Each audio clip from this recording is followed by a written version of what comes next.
Welcome back to the podcast, Mr. Brian O'Loughlin. Hello, sir. Thank you for being here. Thank you. As always. Episode number 99, sir.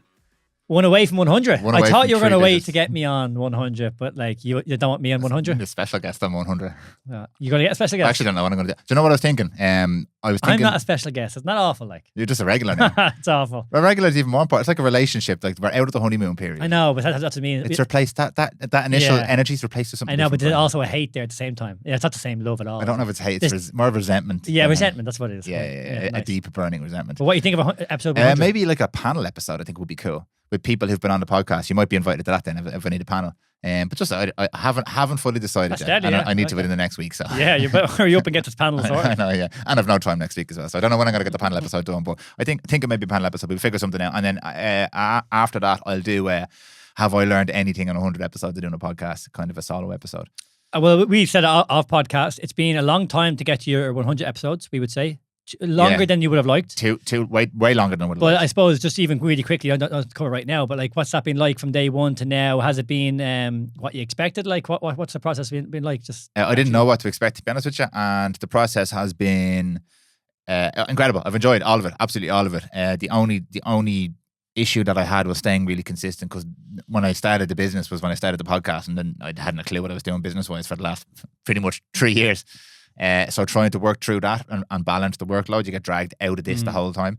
But yeah, the mission was to get to 100 and draw that line in the sand, and then double down going forward after that. So really apply, because now obviously things with the business are a little bit more stable. There's a lot less chaos, a lot more systems there to support this.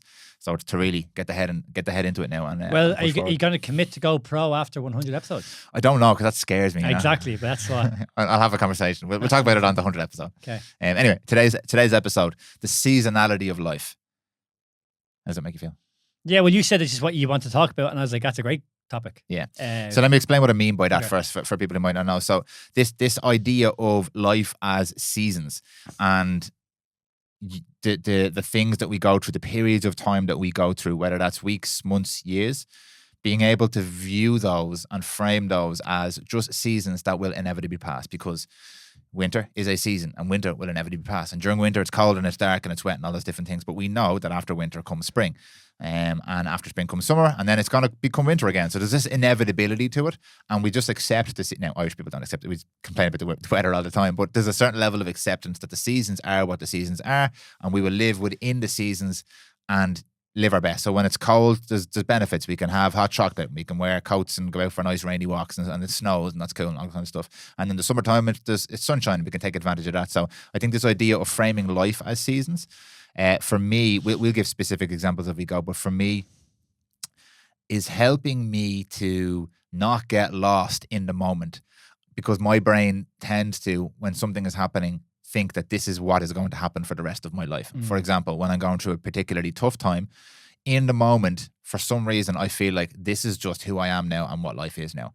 Similarly, sometimes when you're going through a really positive period of life, whether it's life, business, relationships, whatever, you can tend to go, oh my God, this is amazing, it's going to be like this forever and ever and ever. And when inevitably it doesn't and it changes, that can be difficult to deal with as well. So framing, having this image in my head of, okay, this is just a season of my life.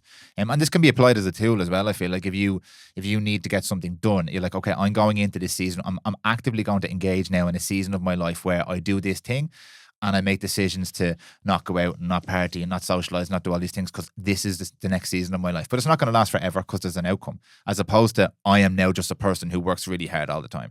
I think, again, it helps this idea that everyone talks about of balance. Everyone wants balance in their life. But realistically, we don't control a huge amount of the factors that influence us. So we can't force balance into our lives. But if we can view these things, these factors, these seasons, these times as something that will inevitably change, then what we can focus on is how am I within that set of circumstances. Yep, I like all that. And maybe you can talk about balance later on. But as you're talking about seasons, to me, I kind of think of the darkness and the light. So the darkness of winter, and then the light of summer. And then maybe the darkness being an energy and a difficulty, and the light and the summer being kind of an ease. So for me, then the darkness can be difficult sometimes. As you mentioned there, you almost resist it. And it can be longer than, say, the season of winter. It can go on for 3, 4, 5, 6, 7 months or longer. And then some people, I don't really find this an issue. I think maybe Danielle said to me before, I don't know if it was her, but some people, when things are going well, they actually can't enjoy it because they're afraid of like, oh, but what if it goes bad? And it's like, oh, Jesus, if it is a season, certainly of light and ease and joy, at the very least, you want to accept that. You know what I mean? So I just love the concept of it because there's so many things that it can bring you down. And obviously, we'll chat about it now. Yeah, it's because within the positive and the negative, there's loads of like variation around it. Like, let's look at that positive example you gave there. Some people can't be a lot of us can't be in the present because we're afraid of when it's going to end, or can't really appreciate really good things that we have because we're afraid it's going to be taken away, or trust that we can lean into this and experience this because it's going to be so much harder when it goes away. So that's obviously one way to look at it. Some people, some of us, I should say, when they're in that positive moment, make a decision. Oh, I can't stop here now because I have to get all these different things done. So then in the future, I can enjoy a positive moment. For example, out walking with your child or your partner or your friend, and thinking, okay, well, I'm going to think about the business or the job or the promotion or whatever it is right now, because when I get the promotion, I'm going to be on more money, and then I can buy the nice house. And when I have the nice house, I can take some time off then. And when I take some time off, I can go for a walk with my partner. And you're right there. I think I might have left the window open, which is why I'm hearing people behind us. Is that what that is? Can you hear more people than usual now? I heard something. I think I left the window open. So I'm not going to close it now, but sorry for anybody who hears people screaming in the background. So delaying really experiencing and appreciating that moment now for the same moment in the future, because they think I need to have all these circumstances in place before I can enjoy the moment. But if you can understand that that is a season of your life that is going to end. There might not, hopefully there will be another chance when you can go for a walk with your partner, but there might not. All we have is right now, and this season is right now. So how can I be really, really present? I don't want to keep saying be really present, but it's the only language I have at the moment, in this moment, and enjoy it right now. Because if another positive season will come, but it might not be this exact positive season. So my job is, this is the set of circumstances and the environment I'm in right now. Can I be present and engage with this? Can I apply the tools that I've built and developed, whether it's a good or a bad moment, to engage here? So in this particular case, can I be attentive? Can I experience the conversation? Can I enjoy the nature that we're in? Because it's going to end. And just because you're putting this off doesn't mean that this specific season will come back around again. So this is a season of life that you might never get again. So there's loads of ways of looking at the positive side of things and how we can interact with that. And then from the negative side of things, I feel like this is maybe it's a little bit more pertinent. A lot of the time when things aren't going well, it's very hard for us to see the light at the end of the tunnel, to use a cliched phrase, or to not feel that this is who we are as a person, as opposed to something we're experiencing. That I feel is really, really common with a lot of people. Would you find that? Yeah, well, even for myself, talking about my own journey, that definitely is something that I would struggle with. And it's almost like as well, because this is what I have focused on more and more, in, say, the darkness or the winter. If you actually shine a light on that, it can kind of transmute it or make that transition to the spring a little bit quicker. But I've been afraid to kind of shine a light on the darkness for fear that it will just lead to more darkness or more kind of that energy, Yeah. But I think even before that, though, gaining the awareness around what kind of season you're in can be important to identify first. Yeah. Because sometimes you're in the middle of a winter or darkness or a difficult period and you don't know for a month, 2 or 3, because you're just kind of living and almost trying to get away from feeling shitty. Does that kind of make sense? Would you say you don't know I just figured out what's going on? And I figured out no one listening to this podcast can actually hear what we can hear. What is it? There's a third mic on in the booth back there, okay, but it's not plugged into the recording. I'll go turn it off now. Okay, turn it off. Am you cutting this out? Am I all right, you're keeping it in, right? That's gone, yeah. That's gone, yeah. Yeah. The third person in here.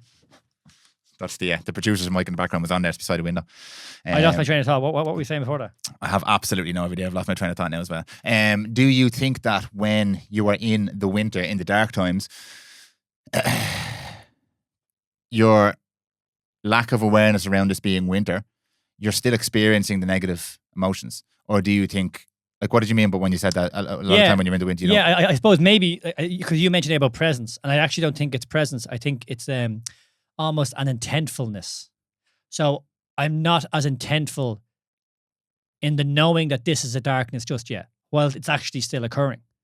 So it's almost happening subconsciously. I might be a little bit disorganized. I might be a little bit off. I might be a little bit snappy, but I'm not fully aware that I'm actually in this kind of season that's a bit more difficult.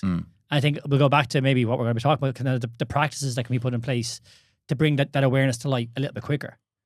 Because I think once you have the awareness that, okay, wait a second, I'm in a season here, well, I can actually do something about it.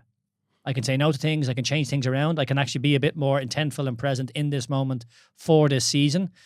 But that can be, to transition from one season to the next, it's not like it literally changes from sun to darkness. I think it is a transition that can be different for different people, obviously, but in the sense of it's actually a process. So in the space of a week or a month, then you're kind of like, oh, I've transitioned over. But when do you catch that? When do you know that's correct? This is interesting, right? Because you're talking about this from the perspective of, because we didn't actually delve too deep into this before we started recording. No. I just gave it the premise. You're talking about this as a conscious, intentional thing. Is intentful a word? I don't want to be fucking called out here now. I think it's intentional. Intention. I don't know. Maybe it is. I don't know. Honestly, you have to make me question it. Just go with it. Okay, we'll go with it. You know what we're talking I'm going to go with intentional. You are coming at this from the point of view of this is potentially something that we have control over. And I'm coming at this from the perspective of, and they're not necessarily opposing views here. They're kind of parallel views. But I'm coming at this from the perspective of a lot of the season is completely out of your control. So I'm not saying this. No, but it's okay, perfect, because this is good. And I'm saying this from a perspective that I want to start to be in the winter with more intention and more presence of what's going on. So it's not that I'm trying to control what's going to happen in the difficulty, but if I'm able to bring a bit more awareness to the difficulty, it's just not going to control me or negatively impact me. Yeah, but are you saying, again, I'm not disagreeing here, but are you saying that by you bringing that awareness and being a bit more intentional, you can then start the transition out of the winter? What I'm saying is a lot of the time you can't. The winter is just the winter. Okay. So if I'm in the winter, it's just, this is how life is going right now. Yes, sorry. Okay. And I can control how I respond to it for sure. And I can have a better experience in the winter, but I can't necessarily, let's take, for example, something quite extreme. Somebody passes away. Okay. You can't necessarily control when the grief ends. Of course. But you can control how you live your life during that period of grief. Yes. And maybe, and this is what I'm saying, I'm not disagreeing, maybe a certain amount of that awareness and control helps you in your emotional side of things to transition out of grief earlier. I don't know the answer to that question, but I'm trying to frame this as there are certain times in my life where I know there's things that are completely out of my control that I'm just reacting and responding to. And a lot of the time, like you said, I don't even know that. I'm just reacting and responding. But for me to be able to frame this, okay, well, here's a bunch of circumstances I can't really control, and it's a bad time. This is just winter. It's a phase of life. I'm not trying to frame this as, oh, it's positive and just be positive. And I think this is why it's quite useful, because it's not just, change your mindset and be positive about everything. It's acknowledging, okay, this is a pretty shit time. And again, we're talking about the extremes, good and bad here. Yeah. Or this is a particularly difficult time, or particularly challenging time, or this is a particularly good time, or whatever it might be. But it's going to end.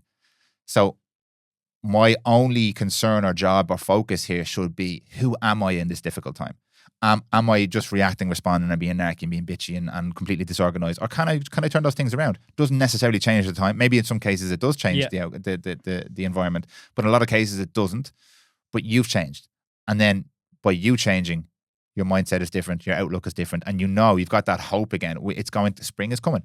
It might be a month or a year or whatever it might be, but spring is coming. So my job within this hard time is to go a step further. I'm going to put up a couple of quotes here now, but the whole stoic approach to this is, during that time, it's one of the best times for growth and learning. Well, can I just quickly, before you say a quote there, because what you're saying, and I still go back to what I'm saying, because as much as I'm saying about being aware in that moment, and I'm saying that it could transmute, go back to that example you used, the extreme example of someone dying.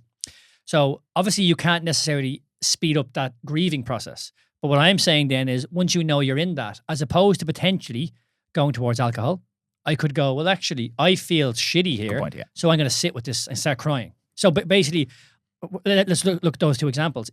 Knowing if I kind of suppress it by alcohol, or I sit with it and cry, I'm transmuting that. Now, whether that happens and changes tomorrow or 1 year's time, that's individual.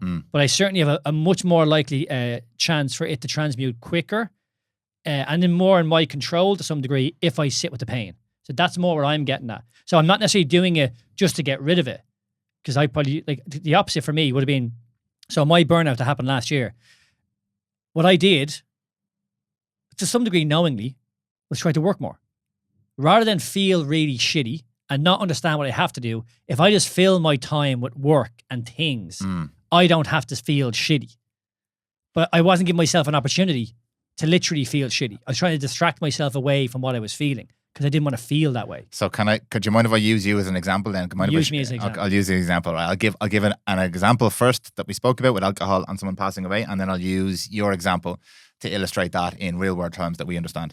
So somebody passes away, your grief overcomes you, and you go to alcohol to numb the pain, and then the season changes, and life moves on, and life picks up again, and it's your daughter's birthday or something incredible is happening, and you've decided, or you've started drinking during the bad times. Now spring is here, but you're still drinking now. So now you're not engaging in the positives of spring because of your actions that you started in the winter. Yeah. So it's not necessarily that the environment has stayed the same. It's not still winter. Life has moved on. There's now a happy, joyous occasion, but you can't engage with that.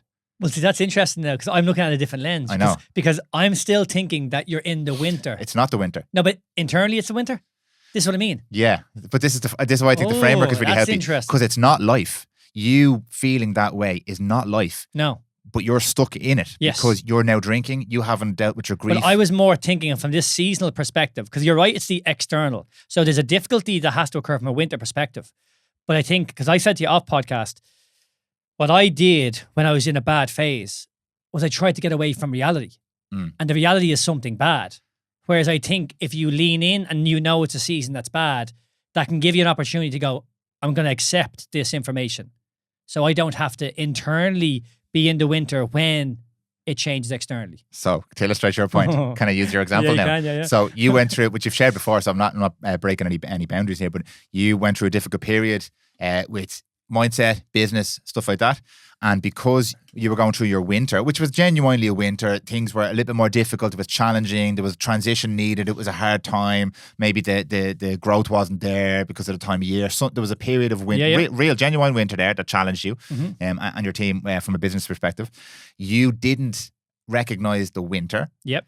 And you started behaviors, you did things that wouldn't necessarily be aligned with what you would do now. So you business, nothing shady, by the way. No, there was business decisions you made maybe that you wouldn't make now, that you made then for short-term gain and stuff like that. Fee or whatever. And then when the summer came around, because we would have had conversations going for walks, and I was like, man, what's going on? Everyone's fucking... They're loving the podcast. Everyone I meet is talking really positively about you. You were still in that. Yes. You were still doing the practices that you started in the winter. Yeah. And you were absolutely sick to the fucking gills of doing it. Yeah. You hated doing it. So you weren't able to see all of these people who were there crying out for what they wanted, which was Telos and Brian and leadership and all this kind of stuff. So if that was the drinking for you. But that's what I mean though, I think, because I think what I did in that moment was I didn't have the awareness. When I had the awareness, I didn't sit with what I had to sit with. No. But summer came. But because I didn't sit with what I had to sit with, that summer, I can't, from my internal knowing, I can't go with the external change because I'm still in the winter. I'm almost accepting, like I said, this winter as fact and truth. I take it on as my being. And it almost becomes me, and the season has literally changed, but I haven't changed. Hence why I think this framework is a helpful tool for people who go through what you've just explained there. Because it's not winter anymore. No. There was opportunity everywhere. There was people banging down the door. Yeah. The guys who wanted to have the conversation. I was saying it to you as well. You would stop having the conversations with me. Yeah. And I was there craving the conversations. And I was like, everything is there. The summer is here, pal. But no, in your head, it was still winter. And I'm getting all this. But am I not saying the same thing? I don't understand what my frame of reference and yours is different. So you're suggesting that the winter was still there in your head. Yes. And I'm saying that's great because the tool is to understand that it's just in your head. Of course. Okay, sorry. So reframing that as, okay, winter has, the actual difficult time has passed. I'm still doing these practices. Like it's all about building awareness again, I suppose. And you have done that since. You've recognized, hold on a second. There's opportunity everywhere, but what we're doing is not capitalizing on this opportunity. We're not leaning into what we're good at. We're not embracing the moment. We're not creating from love or from the center. Vision or from myself. And now it's still summertime, and now you see it as summertime.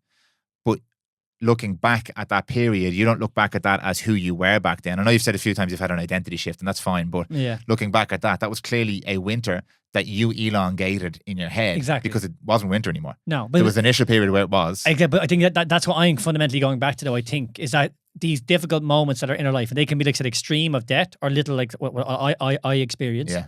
That from the changing of the seasons, you can almost, like I said, take this thing as fact, and it does to some degree almost become you. And it can end up kind of ruling you Yeah. because you think I'm always going to be this way, or how could I possibly change when that's all just internal. But like any kind of habit, over time it almost becomes you, and then you're like, fuck, I can't get out. Well, this is a nuance as well, because on top of the mindset, there's habits. Like if you're in the habit of doing something and the season changes, it doesn't necessarily matter how you feel. If you're still in that habit, you're going to keep doing it. But think about it then. That's what I'm getting at, I think, here. Is that if you have those habits that we'll say are darker or negative, are not going to help you develop or grow, if you take them on, no matter what the season is externally, it's going to be so difficult to change. Yeah. I'm not saying it's easy. Yeah, no, but that's what. So, but I think we're saying the same thing. Is what I'm trying We're to not say. saying the same thing. Okay, right, sorry. But we're saying something that's in parallel. Okay. So we're saying something that's in parallel. But on the point that you made there about learning from it, there's a quote. There's a couple of quotes here. There's actually one from Ecclesiastes, which is. It is a religious reference. What exactly is Ecclesiastes? I don't know. Is it a person or a part of the Bible? I never heard it. It's from the Bible anyway. Maybe it's. I'll look it up now, so we're not completely leaving people in the dark. But the quote basically is: "To everything there is a season, and a time to every purpose under the heaven. A time to be born, and a time to die. A time to plant, and a time to pluck up that which is planted." So, combining that with the Stoic philosophy, going a layer deeper with this framework, when you're in the wintertime, if you've developed awareness and you now know that, okay, this is a phase, this is a season, this is going to pass, you can use that as a learning, as a growth period. So within that difficult time, you're going to have to develop skills to help when the summer does come, be able to move forward or to transition, as you're speaking about there. So it's a time. It's actually the other way around sometimes. You don't plant in the winter necessarily. Anyway, I'm not a farmer, maybe you do plant in the winter, but in those difficult times, you're planting because you know you're going to harvest. So now you can add a positive spin to this. Okay, this is really difficult. I'm really struggling here. This is really hard. But if I can weather this season and actually learn from it and bring some awareness to it, I'm going to be a better person. I'm going to be more rounded or more resilient or have a different mindset or be able to tackle challenges more. So there's positives to pull out of all of this here, which is why, again, I keep bringing back to why I like this as a tool and a framework, because the more you apply it, the more you see how it could benefit your life. Yeah. It's not just to make you feel happier. No. It's to see, okay, there's a point to this. I don't control what's happening in most of my life, but I control how I respond to what happens, which is the main Stoic philosophy, basically. You can control how you react and respond to pretty much everything. And that's the challenge. So it's easy in the good times to react in a good way, but it's not easy to be really present and experience it. It's easy in the bad times to react in a bad way, but it's not easy to look at this bad thing that's happening and acknowledge that there's growth and learning here. So it's a difficult thing to do. So I'm not saying it's easy, but I'm saying that framework really helps that, because when you're sitting there and it's just shit and it's terrible, you can go, okay, this is shit and terrible, but there will be a positive. And you said this to me as well. You had some level of knowing that while this is so shit, this is necessary. Yeah. I think that's the joys of this framework, because I think I've said that off podcast there, but the idea of meditation, someone says about a meditation practice, it's just to get you more grounded into reality. So for me, during that time, it was almost like I didn't want to accept what the reality was that I was feeling shitty. So then look at the summer. Imagine you're feeling good and you're afraid of feeling good, or what if something bad happens? Yeah. You're just not sitting with reality. And all that is going to lead to is delusion or distraction. Either one is just not good for growth, development, peace, contentful, because you're just literally not living in the presence of reality of what is happening. And that's why, for me, I think I said it a couple of times on this podcast, when I'm in that winter period or those darker moments, whatever, it could be really difficult or just a little bit difficult. I want to be better at identifying that and sitting with that, accepting it, knowing it's necessary and knowing it's okay and knowing it's not going to last forever. Yeah. I think that's what, maybe, so that's the whole point of all these things, though, I think. The things that you experience, the difficult periods that I went through, there's a lesson there for me now to accept and move forward. I can use that difficult period to be better in the future. Or I don't have to. But again, I can use that difficult moment for a knowing and a wisdom that I have now by being through it. And that's what I want to do, I suppose. Yeah. Yeah, it's a funny one, though, I think, because I go back to it, like, I think the awareness around it, though, I think it's really important. Because you mentioned the habits. I think it's just such an important thing to be aware of. Gary McGowan mentioned on my podcast, like, if you're being ruled by your habits, social media and alcohol, like, you're not in control. So when the season hits, do you even have a clue what the season is? Because you're not really you're not living with any intent. I think that is the word for me, is intent, not necessarily your presence. Like, are you intentful with your actions and your habits? So you have an awareness of, like, who the fuck I am and what's going on here today. I think that's what most people find difficult when they're in a dark period.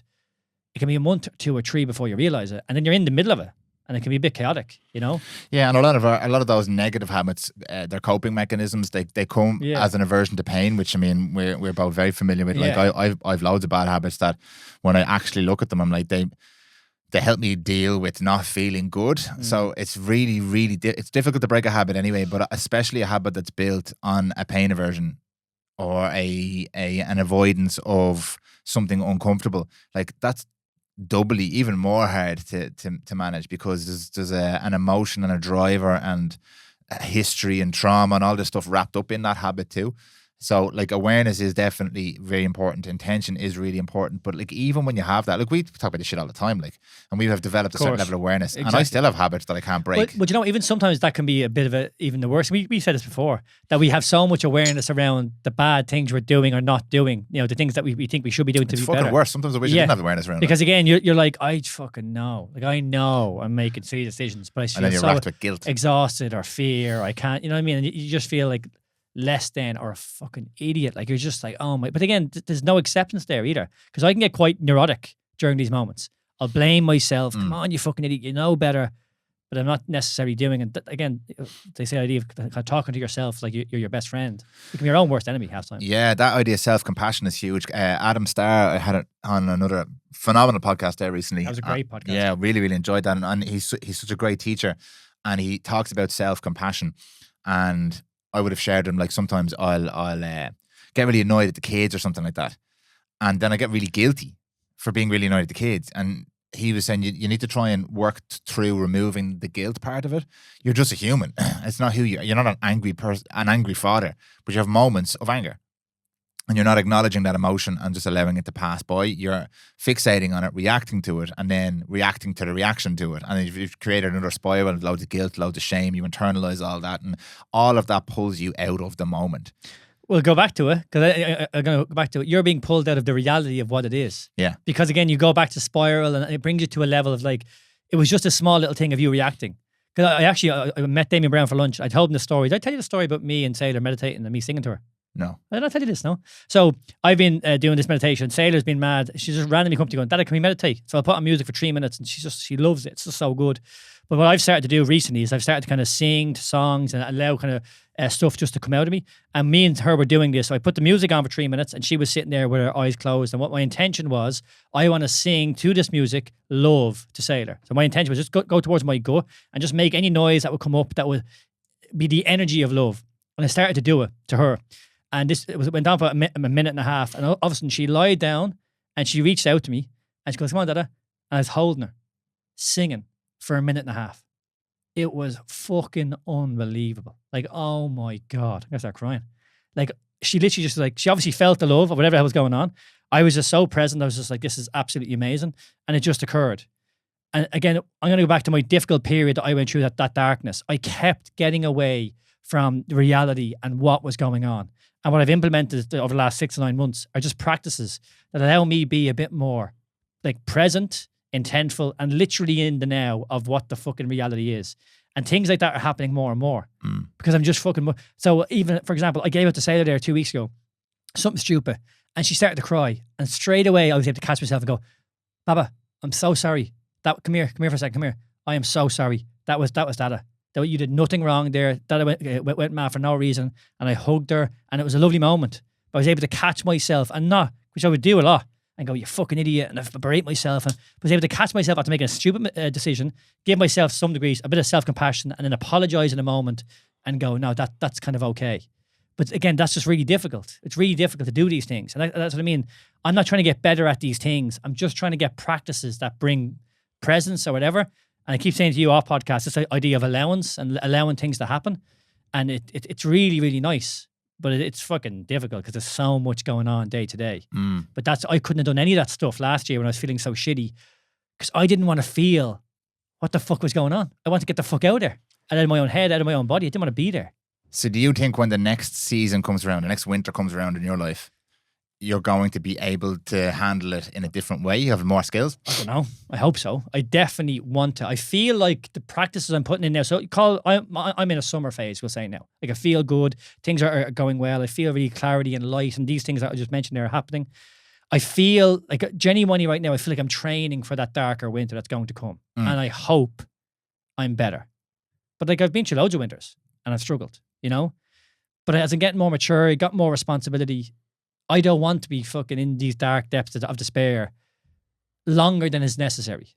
So I really do hope I'm better. I'm certainly not going to fucking claim that I will be, but I do think I'm training right now in the summer period to hopefully be better for the winter. And what do you think some of those skills are? Because like this is why, because we had a conversation recently, you explained about allowing things to happen, and I'm stuck on this one because I think there's a certain element of allow the world to be. The world is. It is what it is. One of my favorite phrases of all time. Jill hates it. It is what it is. These things happen that you've no control over. Let them happen. That's fine. But also, every decision you make in a day is a conscious decision that you make in a day. Obviously, we've habits in there, but like you can get out of bed or not get out of bed. You can put your left sock on, your right sock on. So you have agency over a lot of the decisions when it comes to you. So the line that I think exists is the balance between allowing the world to happen and accepting you don't have control over most things, but developing the skills to control the things you can in the way that you would like, as the person you would like to be. So the reaction or the interaction you have with your children, as you've mentioned there, how you conduct yourself with every single person you meet in your day, how you respond to things that would trigger you, all these different things are skills you can work on while still not trying to control the world. So that you can allow the world to happen. But sometimes when this conversation comes up, you either have to be in can't be or can't be. I can control absolutely everything in my life, or the world just happens. There's nothing you can do. Just get on with it. It's beautiful. It's amazing. Just let it all happen through you. I think it's in the middle. Well, and that's what I was just going to say. Isn't it both? I think that's why it makes it so difficult. Because I'm telling you there of like the really good things I did, but there's moments where I give it to sailor and I don't catch myself. Yeah. There's moments where like I'm not fucking present and I don't have that meditation practice and stuff. Well, but do you feel you're getting better at it? Yeah, potentially I am. But when I'm talking about allowance to you, and this is more off podcast, I mentioned this. It's almost like, because you mentioned there, for example, of getting up in the morning. Because I'm out for my ice baths, right? And I'm actually, a couple of times now, over the last few months, I'm allowing myself to make the decision of whether I want to do it now or not. So rather than me going, I'm going to get up at 6 in the morning and hop in the ice bath, I get up at 6 in the morning and I go, do I want to do it? Like, I'll just allow myself to answer that with an honest yes or an honest no. Because sometimes I've woken up recently over the last 2 months going, I feel fresh as a daisy. I could just go straight down and start doing some breathing or writing. I don't have to hop in the ice bath. So that's what I mean about allowance. Because I think what I've done for years is I've hopped in the ice bath because that's a thing to do. I've done this thing, but then I haven't actually questioned on like, well, do I actually like need it or want to do it literally right now? And what I've done though, I've done the ice bath as opposed to doing it say Monday to Friday.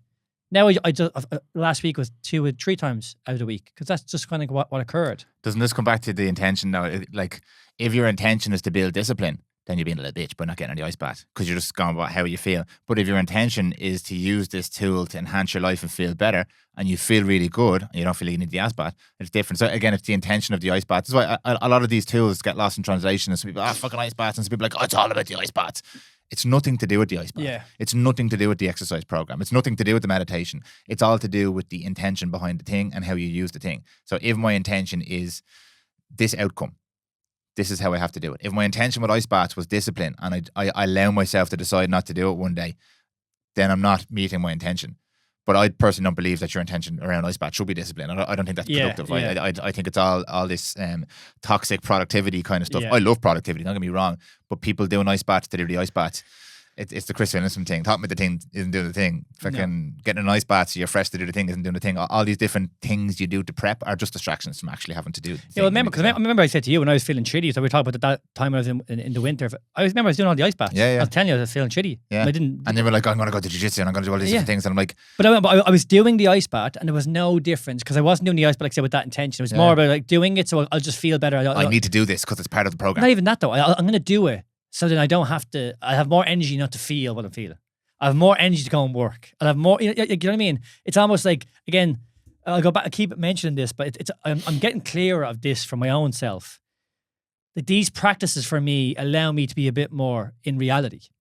And maybe sometimes, like this morning, I don't need this thing right now because I'm actually here.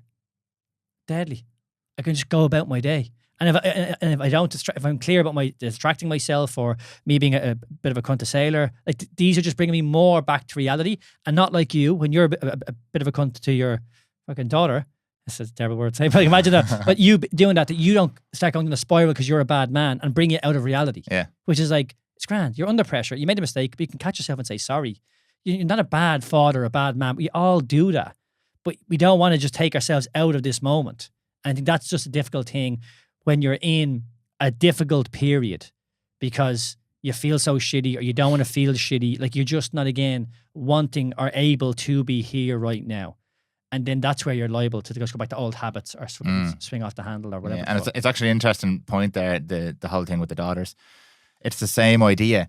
Just because you did this thing doesn't mean that this is the story of your life. Yeah. So it's recognizing this is just something that happened and it's fine and you can move forward and you can make the next good decision. This is not who you are right now. Yeah. Same thing being in the winter, being in the summer. This is not who you are. This is what's happened or happening.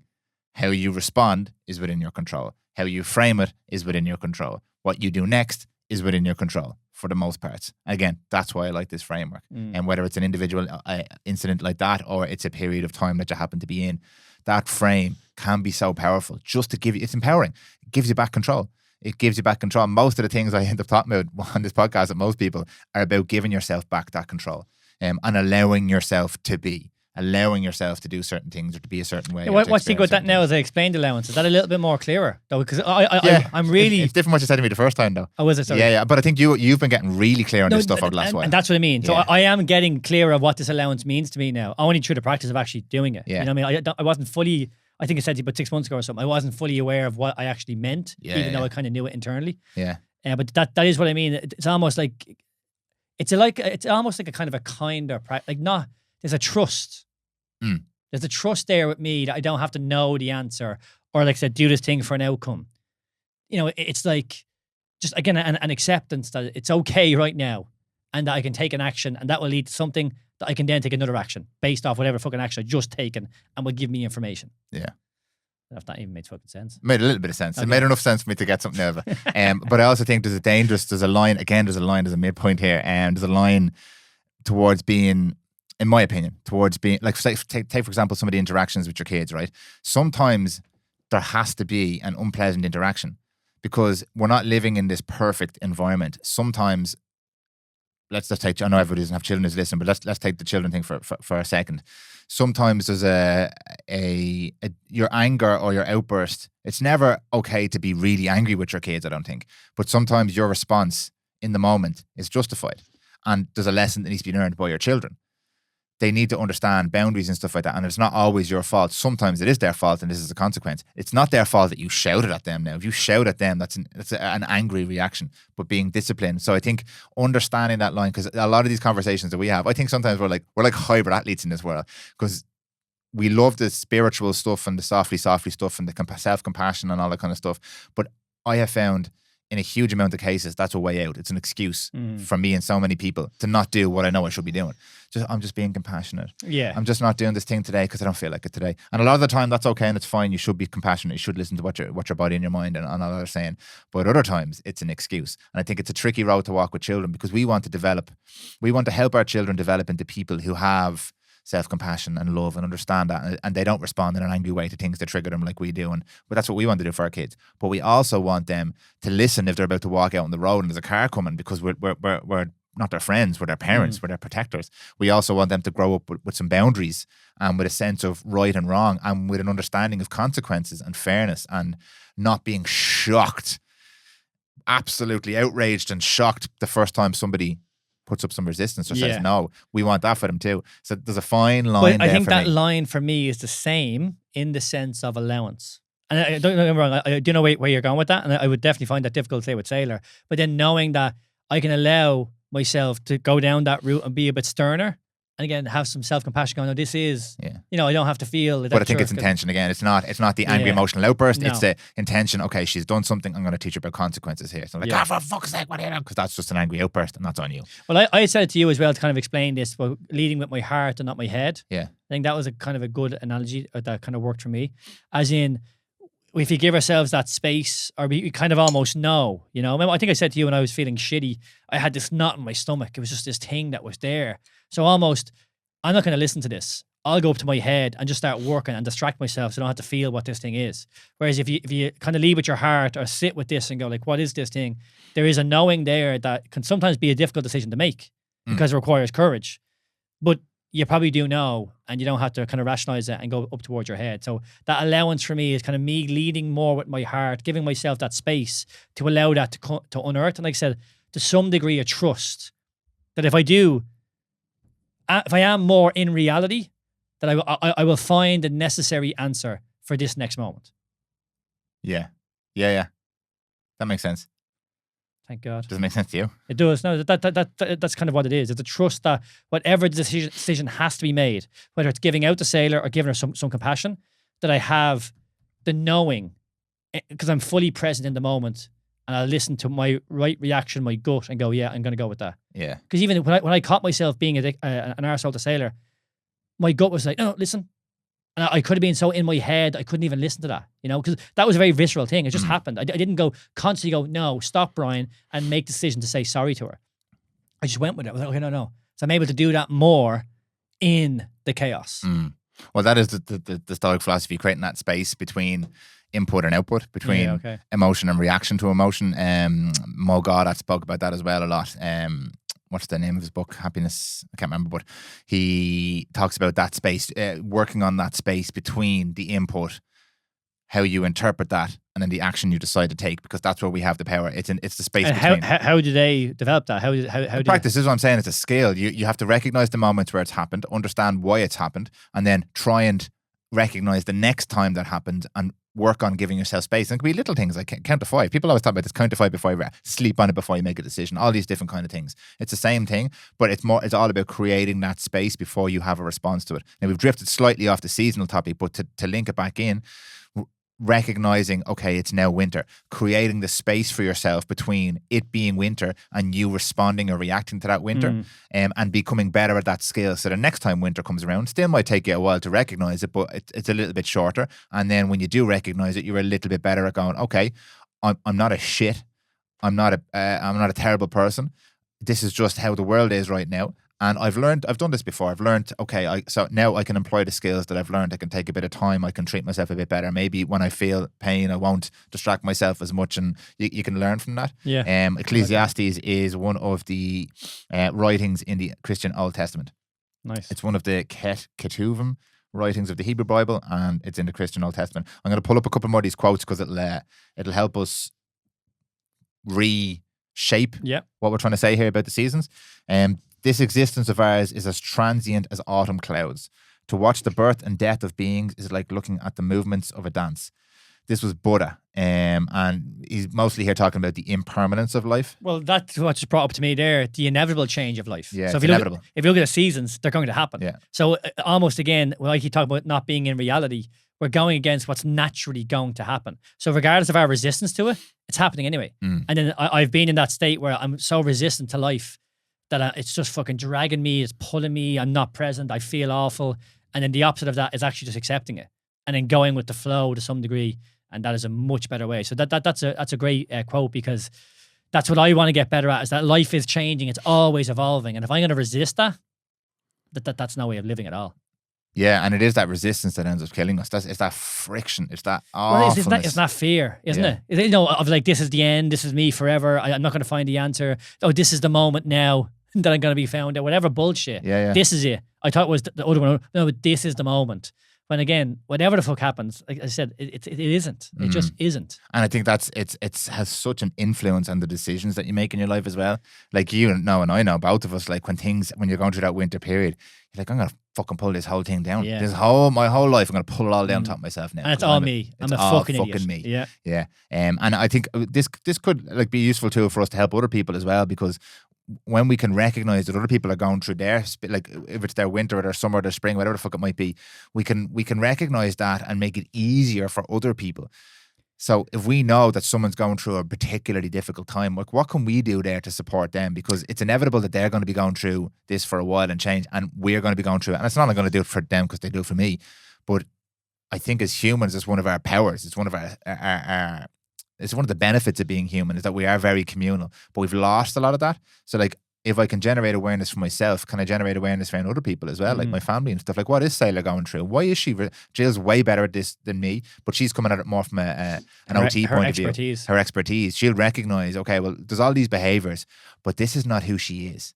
I know we're talking about my daughter now all the time, but she's just a good example because we've had her the longest. She's the oldest model we have. So she'll recognize this is not normal. This is something that she's going through at the moment, a period of time or whatever.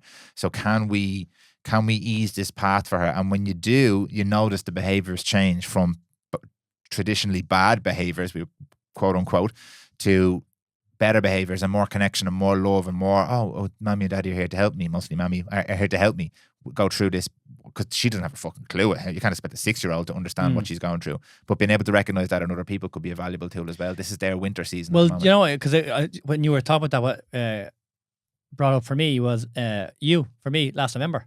Remember, I started crying here with you being here. Oh yeah. That was a space. You held a space for me, and we just had a conversation. You were like, you know, what's going on, man? How are you getting on? And I just started to cry, and I didn't even like feel I was gonna cry. I was just in this space. Obviously, felt safe around you and letting you know where I'm at and what's going on. But I actually think, genuinely looking back, that was a moment for me. I think I accepted something then. You know what I mean? I think I genuinely acknowledged something from the space you held. And that was you not trying to find an answer. That was just you going like, what's the crack, man? Are you all right? So again, if you go back to us trying to help other people, I still think it's the same thing of like, if we can be a little bit more in reality, a little bit more here, then we can hold that space for others. Because again, we're just literally present and we're going like, are you all right? And a big thing for me with this particular situation you're describing was I knew it wasn't the winter anymore. Yeah. You can see reality. Because I'm not in it. Yeah. It's so easy when you're not in it. It's not so easy, but it's much easier when you're not in it. I could see like the opportunity, everything's great. People are really responding. They love what's going on here with the business and Telos and with you and all this kind of stuff. But I could see you couldn't see that. So I was like, okay, I know what that is because I know how often I can't see when I'm in good or bad situations, how much of a lack of presence and awareness I have in good times because I always kick myself afterwards, and how I revert back to my habits and old behaviors and bad times. I know that because I can't fucking see. So when it's good now that when you get to know people, you can kind of see, okay, they're going through it. This is a good time, but they're not having a good time. Can we help or create space, whatever it might be? Yeah. Well, this is because I was with Dane Brown for lunch there, and I asked him then. We were having a similar kind of conversation around this, but I asked him then: is this, didn't necessarily say winter, but these frustration and these pain points, these difficulties, are they inevitable? And straight away he was like, "Oh yeah. This is it. This is the process. This is life. This is like same thing. These are seasons." Yeah. So again, but again, like we know it's going to occur. We know that it's a part of life. So if we don't at least try to build the awareness and accept it, it's just going to drag on, or it's going to drag you. You're going to fight it forever. Yeah. You're going to fight it forever. Let everything happen to you, beauty and terror. Just keep going. No feeling is final. That's by a poet called Rainer Maria Rilke. Jesus, that's a good one. Beauty and terror. Beauty and terror. Jesus. Let them happen to you. But that terror, it feels like it's going to consume you. It feels like you're going to die. Yeah. And this is like, I know it's great saying this in the podcast. Everyone go away from the podcast and live an amazing life. This is so hard. Like when you feel terror, when you're in the depths of depression or darkness or anxiety or fear, or when you feel that, it is so real and so visceral. And it could be you are literally being chased by a murderer down the road, or you're going in to get lambasted by your boss because you haven't got your work done, or what I don't know, like other horrible anything. For you, it is so real, that terror. So just me saying, let it happen to you. Yeah, just let it happen. It's all well and good. But that's brilliant though, because that beauty, obviously, something beautiful and then something terrifying. You're saying accept them both. Just accept them as they are. They're both inevitable. They're both part of it. It's coming. All of this is coming for everybody. There's moments of great joy and moments of great sadness coming for everybody, and then we're all going to die. All of that is inevitable, and it's really hard. We spoke about this before, as us with our fucking tiny little minds to conceptualize that we are not going to be here forever. It's hard for me to understand that I am not the center of the entire universe. It's really hard for And me it'll to keep going understand on when you're gone. Everything is going to move will on. No care. one's going to care. Exactly. No one's going to care. It's easy for me to say those words. There's only moments of clarity I get where I told you before, there's moments in my life where I go, it could be in the middle of nowhere. I could be having a full-on conversation. I could be sitting by I could be driving the car, and all of a sudden it'll go, and I'll get a visceral knowing. Is that a good or a bad feeling? It's a terrifying and liberating feeling at the same time. So it's joy and terror at the same time. I'm just like, none of it matters. And I know it. I don't just think, because right now I'm saying it and I'm just thinking it.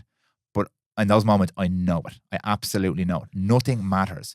And that's not a nihilist thing, because you keep giving me shit for being a nihilist. I'm not at all. No, I get that. I get the acceptance of this is not going to last forever. I should get moving or accept it or enjoy it. It's more the things I'm worrying about Yeah. either are inevitable or don't matter. Yeah, They fall into those two categories. Nothing else. Yeah. So stop with all of that as much as possible, because you're a human being, or allow it just to pass through you. It's probably a better way of thinking about it now, rather than just stop thinking about it. Oh, allowing, Dan. Allowing. To pass through you. There we go. But allowing, that's the and word I make used. and make better decisions. Brian's really worked up now about me calling him out on the word No, because allowing. I think it's nice though. I am really sitting with that. But it's so funny that you said that, because we've talked about this in the past, but having those kind of downloads, and people can feel that, when you have that sensation of that experience or something, when you really get that viscerally and you're like there's a real knowing of something. And again, like that's almost like a paradigm shift in that split second or for a longer time. But like that's maybe what we don't give ourselves the space, and the distraction takes over. You know what I mean? 'Cause it can be difficult. Naval says, sit with yourself for half an hour. Oh, fuck that, man. That's so hard. I'm going to give you one last quote here, then we'll wrap this up. I think I'll give it two, because I think I spoke about the Tony Robbins one, but I'll give you the actual quote. Winter is a season we all go through.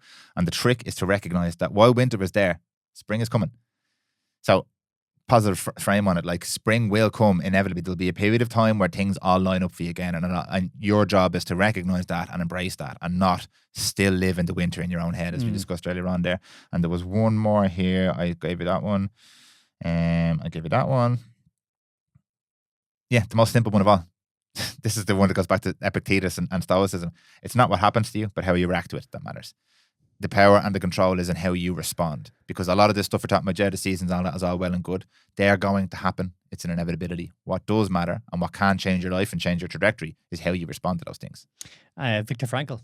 In literally in a prison camp. Yeah, in concentration camp, and he was able to, through what was in his control, what he decided he could actually focus on, and then give meaning in this probably one of the worst places you could be in the history of the world. And he's able to not only survive, but potentially thrive, write a book that's impacted millions of people, and help the people in there who literally had no meaning and had no reason for existence, because they were just terrified constantly every single minute of the day. Like, that just shows you what's possible for all of us. Yeah. You know what I mean? But again, it's extremely difficult.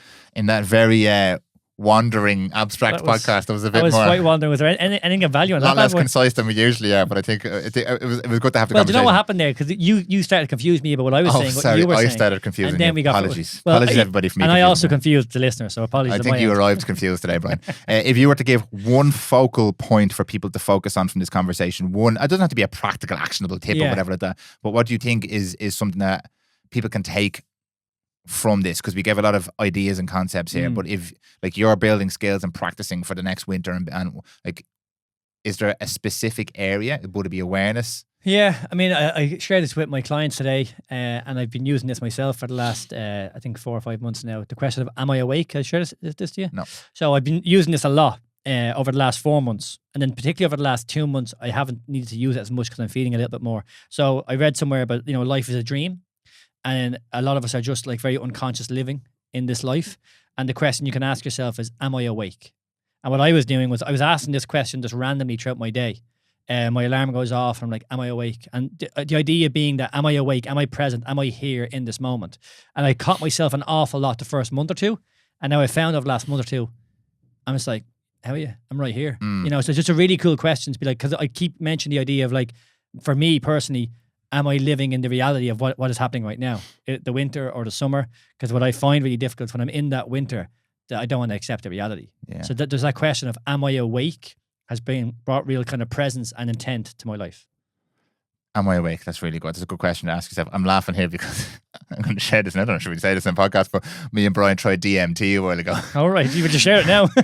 And we obviously didn't do it right or whatever the fuck we were doing because we were laughing there saying either it didn't work or we're still in the trip right now, like 18 months later, and we're going to wake up in the woods and we're like 3 minutes will have passed and we think we've lived like a year and a half of life and all this shit has happened, but actually we're just on a mad DMT trip because nothing happened. It didn't work at all for us, but maybe it did and we're still in it right now. So maybe we're not awake. That's the question we should be asking. Am I awake?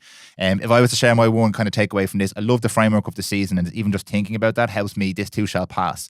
This period of time is going to pass. How am I going to be when it does? How am I going to be right now? And then the tool I go to is trying to create that space between the input and the output. Okay, I've recognized a bad situation. This horrible thing has happened. There's the input. There's the emotion. Fine.